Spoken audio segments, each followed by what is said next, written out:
Selamat siang semuanya. Perkenalkan, nama saya Maria Francisca Jeno, NIM 15116026, mahasiswa Universitas Katolik Widya Mandira Kupang. Baik, di sini saya akan menjelaskan tentang proses nitrasi dan sulfonasi pada alkana. Yang pertama saya jelaskan yaitu nitrasi. Pada nitrasi di sini adalah campuran antara asam nitrat dengan asam sulfat. Keduanya ini adalah sama-sama asam kuat, juga reduktornya sangat kuat. Nah, di sini yang paling sangat-sangat asam di sini adalah H2SO4. Dibandingkan ini lebih asam dibandingkan dengan HNO3. Nah, HNO3 di sini dia berperan sebagai basa, sedangkan H2SO4 di sini dia berperan sebagai asam. Pada HNO3 yang berperan sebagai basa ini, ikatan antara N dengan O ada perbedaan keelektronegatifan, di mana O lebih elektronegatif daripada N, sehingga elektron ikatannya putus ke O menjadi OH- dan N menjadi N+. Pada ikatan O dengan H pada H2SO4, elektron ikatannya putus ke O menjadi O- dan H menjadi H+. Kemudian OH- pada HNO3 di sini dia akan berinteraksi dengan H+ pada asam sulfat ini, pada asam sulfat, sehingga menghasilkan molekul air. Dengan sisanya di sini adalah gugus nitro NO2+ juga HSO4-. Sekarang untuk tahap yang keduanya di sini adalah saya menggunakan senyawa 2,2,3 trimetil butana. Pada senyawa ini kita lihat pada C nomor 1, kita lihat C nomor 1 ini ada gaya kolom dari CH3 C1 ini terhadap C nomor 2. Juga ada gaya kolom dari CH3 cabang metil terhadap C nomor 2. Juga ada gaya kolom dari CH3 cabang metil 2 ini terhadap C nomor 2, sehingga di C nomor 2 ini terjadi peningkatan jumlah elektron. Juga kita lihat pada C nomor 3 ini ada ikatan, di sini ada gaya kolom dari CH3 C nomor 4 terhadap C nomor 3. Juga ada gaya kolom dari cabang metil CH3 terhadap C nomor 3, sehingga di C nomor 3 ini terjadi peningkatan jumlah elektron. Nah, sekarang kita bandingkan. Nah, dilihat dari jumlah elektron pada C nomor 2 dengan C nomor 3. C nomor 2 jumlah elektron terakumulasi itu lebih banyak dibandingkan pada C nomor 3. Karena pada C nomor 2 itu sumbangan elektron ikatan itu ada 3, itu dari cabang metil atas, dari cabang metil bawah, juga dari C nomor 1 dari cabang C nomor 1 CH3 terhadap C nomor 2 ini.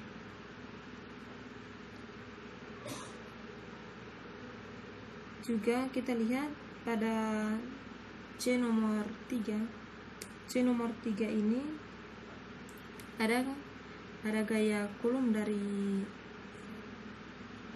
C nomor 4 ini terhadap C nomor 3. Juga ada gaya kolom dari CH3 cabang metil terhadap C nomor, sehingga di sini kita lihat dari sisi elektron yang terakumulasi, jumlah elektron yang terakumulasi terbanyak itu ada di C nomor 2. Nah, dengan ada gaya elektron ikatan pada C nomor 2 itu lebih kuat dibandingkan pada C nomor 3.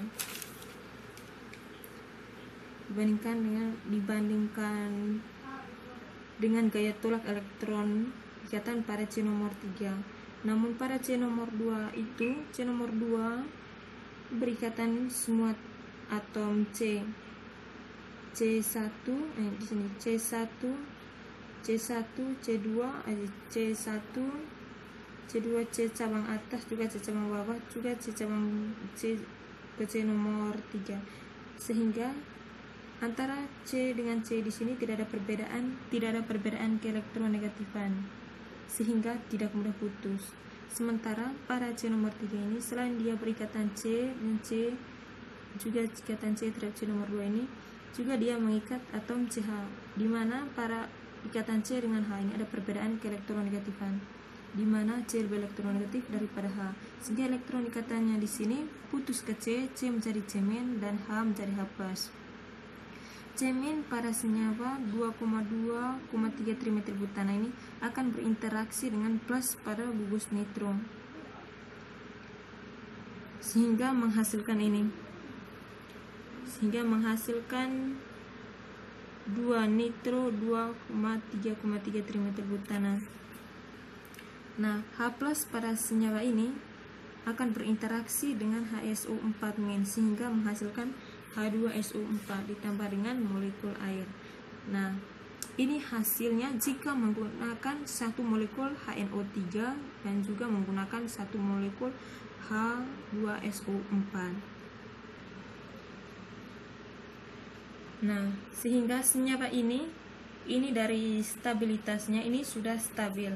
Kalau tadinya kita hanya pakai satu molekul HNO3 dan juga satu molekul H2SO4. Sehingga hasilnya ini adalah CH3, CNO2, CH3, CH3 ditambah dengan H2SO4 juga ditambah dengan molekul H2O. Ini jika menggunakan satu molekul H2SO4 jika satu molekul HNO3. Oke. Sekarang kalau penomorannya kita hanya pakai satu molekul, maka penomorannya C-nya C nomor 1. C-nya C nomor 1 itu dari kiri, karena di C nomor 2 ada N. N itu lebih besar nomor atomnya dari C. Dan dari kanan semua ini ikatan CC. Sehingga penomoran yang tepatnya adalah dari kiri, 2 nitro 2,3,3 trimetil butana. Jadi jika kita hanya pakai satu molekul HNO3 dan satu molekul H2SO4, jika kita menggunakan yang pada tahap seperti kita menggunakan satu molekul HNO3 dan satu molekul HSO4, maka hasilnya menjadi 2 nitro 2,3,3 trimetil butana ditambah dengan H2SO4 ditambah juga dengan molekul air. Tetapi kalau kita menggunakan dua molekul di sini. Kalau kita menggunakan dua molekul HNO3 dan dua molekul HSO4, masih ada sisa karena kita peroleh 2 NO+ dan 2 HSO4- dan 2 molekul H2O seperti yang dituliskan pada tahap 1 ini, tahap 1-nya seperti yang dituliskan pada tahap 1 ini. Itu kalau pakai 2 molekul ini hasil reaksi. Ini pakai molekul hasil reaksi dari tahap yang pertama.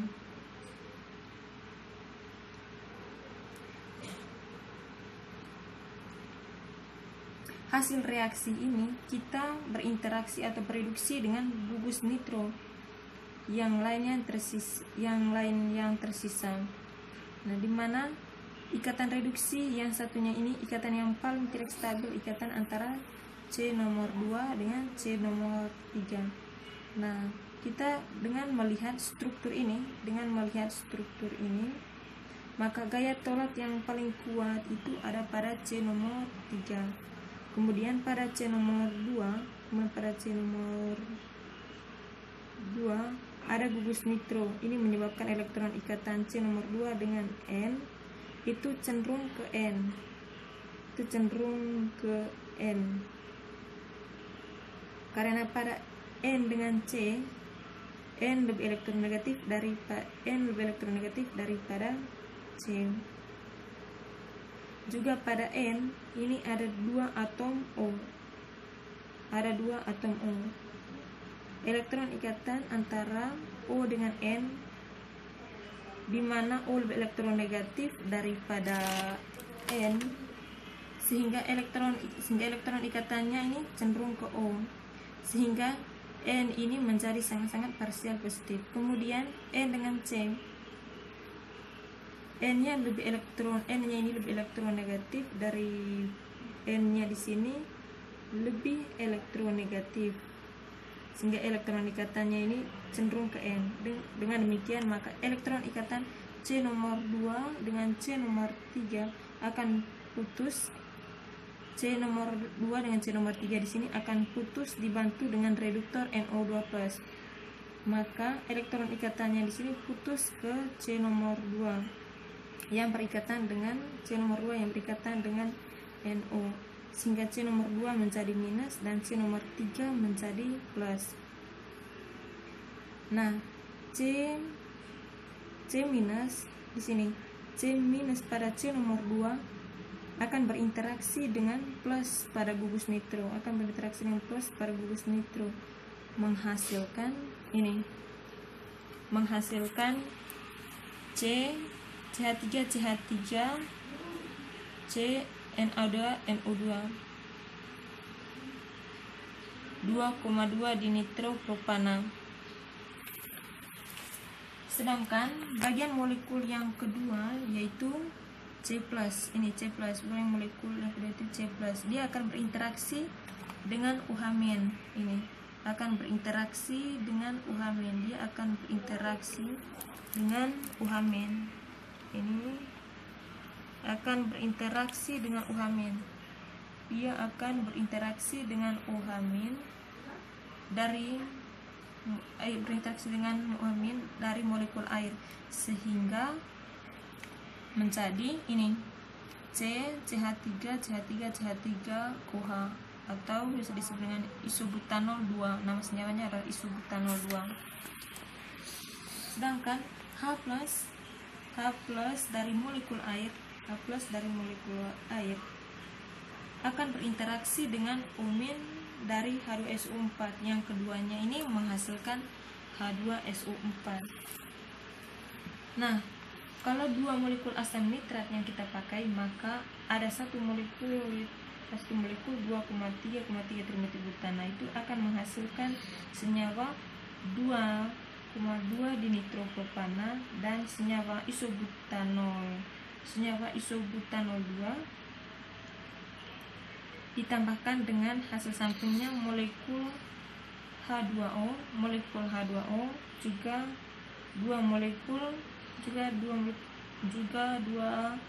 molekul H2SO4. Nah, untuk nitrasi saya rasa sudah sampai di sini. Sekarang lanjut pada penjelasan tentang sulfonasi.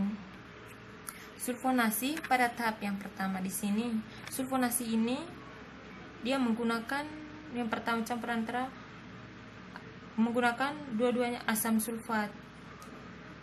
Yang pertama, pada asam sulfat yang pertama, molekul asam sulfat yang pertama, ikatan antara S dengan O ada perbedaan elektronegatifan, di mana O lebih elektronegatif daripada S, sehingga elektron ikatannya putus ke O menjadi OH- dan S menjadi S+. Pada molekul yang kedua, molekul H2SO4 yang kedua, ikatan antara O dengan S ada perbedaan elektronegatifan, di mana O lebih elektronegatif daripada H, sehingga elektron ikatannya putus ke O menjadi O- dan H menjadi H+. Nah, OH- pada molekul H2SO4 yang pertama akan berinteraksi dengan H+ pada molekul H2SO4 yang kedua, sehingga menghasilkan ini molekul air. Nah, dengan sisanya di sini tadi HSO3+ juga H2O tambah HSO4-. Kemudian hasil HSO3+ tadi karena antara S dengan O sebagian besarnya di sini, sebagian besarnya cenderung ke O dan sebagian kecilnya itu cenderung ke O, dan sebagian kecilnya ini cenderung ke S, sehingga O pada OH seolah-olah sebagian kecil menjadi parsial positif dan sebagian besarnya menjadi parsial negatif. Akibatnya elektron ikatannya di sini akibatnya elektron ikatan OH-nya di sini tidak stabil, sehingga ikatan OH di sini putus ke O menjadi O- dan H menjadi H+. Karena O lebih elektronegatif dari H, karena O lebih elektronegatif dari H, di sini ini tadi kan sudah putus ya. H+ ini akan berinteraksi dengan dua elektron bebas pada air, sehingga menghasilkan H3O+, H3O+ ini dia berperilaku mempunyai sifat asam karena ada H+, sehingga hasilnya dari sini tadi adalah menjadi S+OO atau sering kita biasa disebut di sini adalah SO3+. Walaupun di sini ada minusnya, ditambah dengan H3O+ ditambah dengan HSO4-. Nah, ini adalah proses ionisasi dari dua molekul asam sulfat. SO3+ di sini, SO3+ ini akan mereduksi atau mensubstitusikan atom H baik H primer, H sekunder maupun H tersier pada senyawa alkana. Nah, kita lihat pada tahap yang kedua, yaitu di sini saya gunakan senyawa 2-sikloheksil 3,3,4 trimetil 4-etil heksana. Kemudian kita reaksikan dengan SO3+, H3O+, dan HSO4-. Pada senyawa ini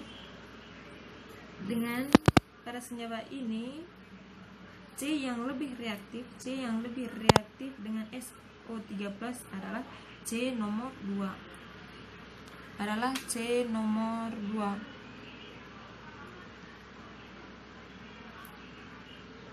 nomor 2, kita lihat di sini C nomor 2, C nomor 2, nomor 3, C nomor 4 dan C nomor 5. Ini sebenarnya pada C2, C3, C4 dan C5 di sini ada penumpukan elektron atau terjadi peningkatan jumlah elektron. Pada C nomor 2 ada gaya tolak elektron ikatan atau ada gaya kulum dari metil C nomor 1 ke C nomor 2. Dan ada desakan elektron ikatan dari sikloheksil terhadap C nomor 2 ke C nomor 2, sehingga pada C nomor 2 di sini terjadi peningkatan jumlah elektron ikatan. Pada C nomor 3 ada gaya kolom dari cabang metil atas dan ada gaya kolom dari cabang metil bawah ke C nomor 3, sehingga di C nomor 3 ini juga terjadi peningkatan jumlah elektron. Nah, kalau kita bandingkan jumlah elektron di C nomor 2 dan C nomor 3, sekarang C nomor 2 lebih banyak dibandingkan pada C nomor 3. Karena walaupun di C nomor 2 ini hanya dari cabang metil dan dari cabang sikloheksil dari cabang metil dan dari cabang sikloheksil ini, tetapi sikloheksil ini dia memiliki senyawa lingkar dan memiliki 6 atom karbon dan 2 atom H. Sehingga jumlah elektron ikatan yang terakumulasi pada C nomor 2 di sini lebih tinggi dibandingkan pada C nomor 3. Oleh karena itu, gaya tolak elektron ikatan pada C nomor 2 dan C nomor 3, C nomor 2 lebih kuat dibandingkan pada C nomor 3. Ini sudah selesai. Sekarang kita jelaskan pada C nomor 4. Pada C nomor 4 ada gaya tolak elektron ikatan dari cabang metil atas, juga ada gaya kulum dari cabang etil bawah ke C nomor 4. Sehingga di C nomor 4 ini terjadi penumpukan elektron. Di sini juga tadi ada gaya elektron dari etil kiri ini terhadap C nomor 4. Sehingga di C nomor 4 ini terjadi peningkatan jumlah elektron. Kemudian di sini kalau kita lihat secara singkat,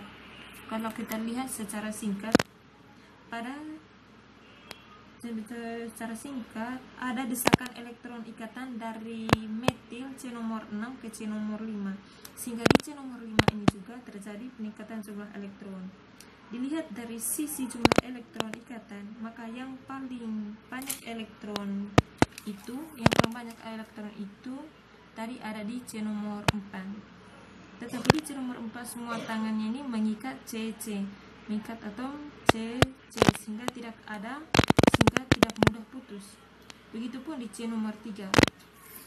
Dia mengikat tangannya dengan CC sehingga dia tidak mudah putus. Sedangkan pada C nomor 2, selain mengikat atom CC, dia juga mengikat C dengan H. Sehingga dia mengikat atom dengan C dengan H. Di mana C dengan H di sini ada perbedaan elektronegatifan. Di mana C lebih elektronegatif daripada H, sehingga elektron ikatannya di sini putus ke C menjadi C- dan H menjadi H+. C nomor 2 menjadi negatif, kemudian C nomor 2 ini menjadi negatif, kemudian dia berinteraksi dengan S+ pada SO3 menghasilkan CH3, CSSOO, dan kita lihat juga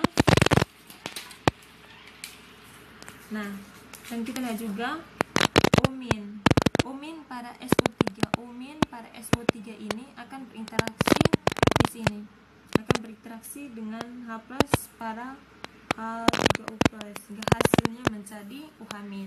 Sehingga ini hasilnya asam, sehingga menghasilkan asamnya ini. Sedangkan H+ yang terprotonasi,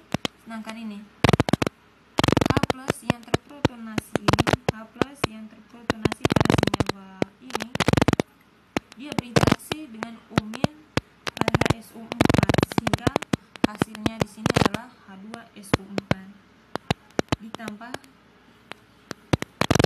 ditambah dengan air ini. Di sini ditambah dengan molekul air, sehingga senyawa alkanosulfonat yang dihasilkan adalah di sini asam 2-sikloheksil 3,4 trimetil 4 etil heksana sulfonat 2 ditambahkan dengan air juga asam sulfat H2SO4.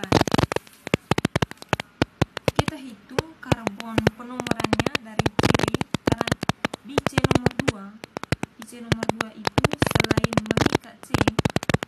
mengikat C, dia juga mengikat S, di mana S ini